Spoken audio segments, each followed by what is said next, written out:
ဒီနေ့ခေါင်းစဉ်တဲ့ဒိုးရရွာပထမပတ်ဒေးဝတ်မှာဘာတွေသင်ကြားရမလဲဆိုတာကိုတီရှပ်နဲ့အတူတူလိုက်ပြီးတော့ကြည့်ရအောင်အဆက်တဆင့်ပါတော့ညွှန်ကြားချက်ပေး၍ဆောင်ရွက်ဆွေခြင်းကပြီးကပြရွတ်ဆိုခြင်းအဝိုင်းတိုင်းအမျိုးမျိုး6ကစားနည်းဖြင့်ကစားခြင်းတောမီကပြရွတ်ဆိုခြင်းကြီးအခရာရွတ်ဆိုခြင်းမြို့ရွာရက်ကွက်တွင်တွေ့မြင်ဘူးသွားဘူးတွေများကိုအမေးဖြေပြုလုပ်ခြင်းကျောင်းဝဲပြင်ပကိုလေ့လာ၍အမေးဖြေပြုလုပ်ခြင်းကျောင်းပတ်ဝန်းကျင်ပုံဆွဲခြင်းအနားယူခြင်းတိဆောက်ကစားခြင်းတနေ့တာအနှစ်ချုပ်တို့ပဲဖြစ်ပါတယ်အစစ်တဆင့်ပါတော့ညွှန်ကြားချက်ပေး၍ဆောင်ရွက်စေခြင်းဒီသင်ခန်းစာမှာဆရာကကလေးတွေကိုညွှန်ကြားချက်တစ်ခုကိုပေးပြီးတော့ညွှန်ကြားချက်အတိုင်းဆောင်ရွက်ခမယ်ဥပမာမတက်ရက်ပါထိုင်ပါစပွဲပေါ်ကရေခွက်ကလေးယူလာပေးပါတကားဖွင့်ပါတကားပိတ်ပါစောက်ကိုဖွင့်ပါအမိုက်ကောက်ပါစသဖြင့်ဆရာကကလေးတွေကိုညွှန်ကြားချက်လေးတွေပေးပြီးတော့သူတို့တဦးချင်းစီလောက်ခိုင်းပါမယ်ပေါ့လောက်ခိုင်းကြည့်မယ်ပေါ့နော်သူတို့ဒီညွှန်ကြားချက်ကိုနားလည်မလဲလိုက်နာမှုရှိမရှိဆရာကလေ့လာမယ်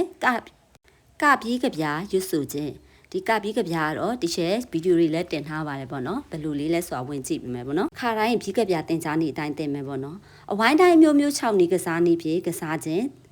ဒီသင်ခန်းစာမှာဆရာကစာသင်ခန်းထဲမှာရှိတဲ့ကျမ်းပြင်ပေါ်မှာပေါ့နော်မြေဖြူနဲ့အဝိုင်းကြီးတဝိုင်းဝိုင်းပေးမယ်ပြီးရင်ဆရာကနော်ညွှန်ကြားချက်လေးတွေပြီးမယ်အမှာပေါ့စဝိုင်းအတွင်းဝင်လိုက်ထွက်လိုက်နဲ့လမ်း6ပါစဝိုင်းစီးပေါ်မှာလမ်း6ပါစဝိုင်းရဲ့အပြင်ကနေလမ်း6ပါဆိုင်ဝိုင်းရဲ့အတွင်းဘက်နာကပ်ပြီးလမ်း6ပါစဝိုင်းရဲ့အပြင်ဘက်နာကပ်ပြီးလမ်း6ပါခြေတစ်ဖက်ကိုစဝိုင်းအပြင်ဘက်မှာထားတစ်ဖက်ကိုကြံတစ်ဖက်မှာထားပြီးတော့စဝိုင်းညင်းကိုခွပြီးလမ်း6ပါစသဖြင့်ဆရာကညွှန်ကြားချက်လေးတွေပေးပြီးတော့ကလေးတွေလောက်ခိုင်းမယ်ကလေးတွေကကိုပြောတာကိုနားလည်မလဲဟိုဘောနော်လိုက်နာမှုရှိမရှိကိုဆရာကကြည့်မယ်ပေါ့နော်ဒီကလေးတွေကိုဘေးကနေ support ပေးမှာပေါ့နော်ထောမီကပြကိုရွတ်ဆိုခြင်းတောမီကပြလေးကိုတီချေရပြီးမှဒီသင်္ကန်းဆက်အားလုံးပြီးရင်ပေါ့နော်ပြန်ပြီးတော့တည်တံ့ပြန်သင်ပေးမယ်ပေါ့နော်လောလောဆယ်တီချေဆိုပြမယ်ပေါ့နော် Tommy how old are you today how old are you today I am 5 years old 1 2 3 4 5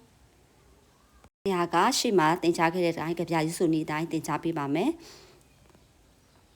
ကြီးအခရာကိုရွတ်ဆိုခြင်းနော်ရခင်တရှယ်တို့အခရာသင်ကြားနေအတိုင်းကလေးတွေကိုဆရာကသင်ကြားပေးပါမယ်တရှယ်အဲ့ဒါကိုတော့အခြေမပြောတော့ဘူးပေါ့နော်မြို့ရွာရက်ကွက်တွင်တွေ့မြင်ဘူးသွားဘူးဒီများကိုအမေးအဖြေပြုလုပ်ခြင်းအရင်ဆုံးဆရာကမေးခွန်းလေးတွေမေးပြီးတော့တထန်းလုံးနဲ့ဆွေးနွေးမယ်ကဲကလေးတို့နေထိုင်တဲ့မြို့နာမည်ဒါမှမဟုတ